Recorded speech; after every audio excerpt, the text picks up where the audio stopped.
ഒരിക്കലുമല്ല. നിങ്ങൾ അതിനകത്ത് വളരെ കൃത്യമായി ഞാനിതിൻ്റെ പിറകെ പോയി എന്നുള്ളത് കൊണ്ടാണ്. ഒന്ന്, ഈ വിഷയം നവീൻ ബാബുവിൻ്റെ മരണം പുറത്തു വന്ന സംഭവവുമായി ബന്ധപ്പെട്ട് നിങ്ങൾക്ക് തന്നെ അറിയാം, ഈ പറഞ്ഞ ഭൂമിയുടെ രജിസ്ട്രേഷൻ രേഖകൾ, ഈ പറയപ്പെട്ട ജില്ലാ പഞ്ചായത്തുമായി ബന്ധപ്പെട്ട് വിവിധ തരത്തിൽ ഈ പറഞ്ഞ ഒരു സുപ്രഭാതത്തിൽ ഒരു ദിവസം കൊണ്ടുവന്ന ഇതൊന്നുമല്ലല്ലോ.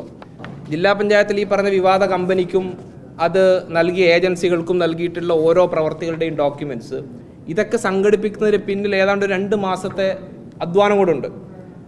എവിടെ ഈ PP ദിവ്യക്ക് ബിനാമി സ്വത്തുക്കളുണ്ട് എന്നെ സംബന്ധിച്ചൊരു അന്തരീക്ഷത്തിലുള്ള വാർത്തകൾ നിങ്ങളും കേട്ടിട്ടുണ്ടാവും. നവീൻ ബാബുവിൻ്റെ വിവാദം ഉയർന്നു വന്ന സമയത്ത് തുടക്കത്തിൽ ഞാൻ ആ വിഷയത്തെ സംബന്ധിച്ച് അന്വേഷിക്കണം ആവശ്യപ്പെട്ട് DGPക്ക് നൽകിയ ഒരു പരാതിയിൽ ഞാനത് സൂചിപ്പിച്ചിരുന്നു.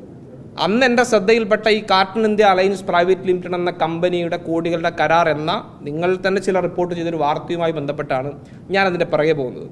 ഈ പറഞ്ഞ PP ദിവ്യയുടെ പേരിൽ, PP ദിവ്യയുടെ സഹോദരൻ്റെ പേരിൽ, ഭർത്താവിൻ്റെ പേരിൽ, ആ കൂട്ടത്തിൽ ആ കോക്കസിൻ്റെ ഭാഗമായി പ്രവർത്തിക്കുന്ന ചില CPM DYFI നേതാക്കളുടെ പേരിൽ, ഇവരുടെയൊക്കെ പേരിൽ കണ്ണൂരിൽ ഈ പറയപ്പെട്ട ടൂറിസ്റ്റ് കേന്ദ്രത്തിലും അല്ലാതെയുമുള്ള ഭൂമിയുടെ വിവരങ്ങൾ തേടിയിട്ടായിരുന്നു ആദ്യത്തെ യാത്ര.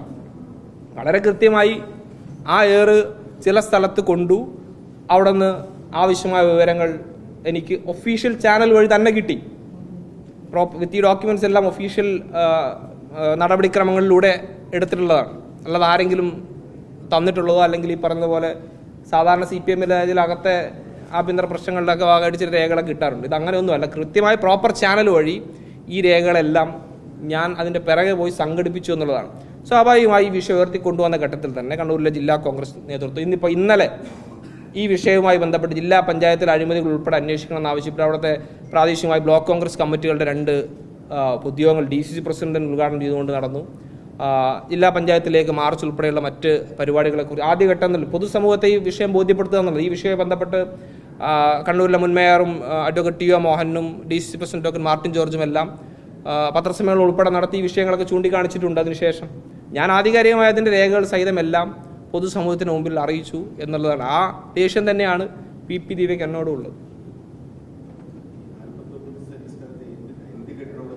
അതായത് ഈ ജില്ലാ ആശുപത്രിക്ക് സമീപം ഈ 49 സെന്റ് സ്ഥലത്ത് പിന്നെ ഒരു സ്ത്രീകൾക്ക് താമസിക്കാനുള്ള ഒരു ബിൽഡിംഗ് എന്നാണ് ഈ പ്രൊജക്റ്റിൽ പറഞ്ഞിരിക്കുന്നത്. എല്ലാവർക്കും അറിയാം, ഒരു കോസ്റ്റൽ ഏരിയയിൽ ഈ പറഞ്ഞതുപോലെ ഒരു ബിൽഡിംഗ് നിർമ്മിക്കണമെന്നുള്ള അതിൻ്റെ പരിമിതികളെക്കുറിച്ച് ഇതെല്ലാം കൃത്യമായി ബോധ്യമുണ്ട്. എന്നിട്ടും എന്തിന് ഈ 2.5 കോടിയോളം രൂപ മുടക്കി ആ സ്ഥലം വാങ്ങി? അതിൻ്റെ പിന്നിലുള്ള അഴിമതി എന്താണ്? ഇതൊക്കെ ചേർത്ത് വായിക്കേണ്ടതാണ്.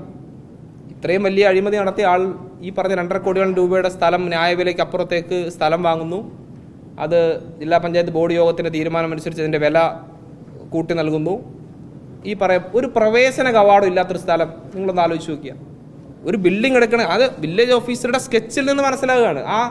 ആ സ്ഥലത്തേക്ക് ഒരു എൻട്രി ഇല്ല. നമ്മൾ ആരെങ്കിലും വാങ്ങും?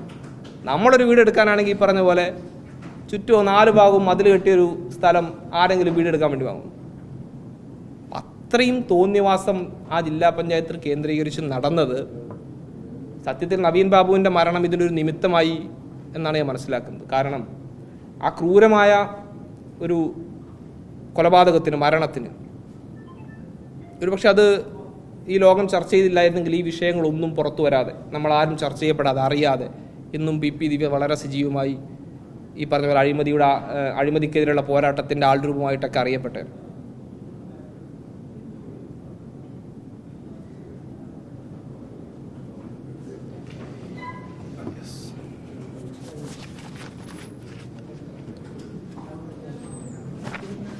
എന്തായാലും PP ദിവ്യ പാക്കലാം എന്നാണ് എന്നോട് പറഞ്ഞത്. അത് തന്നെയാണ് തിരിച്ച് എനിക്കും പറയാനുള്ളത്.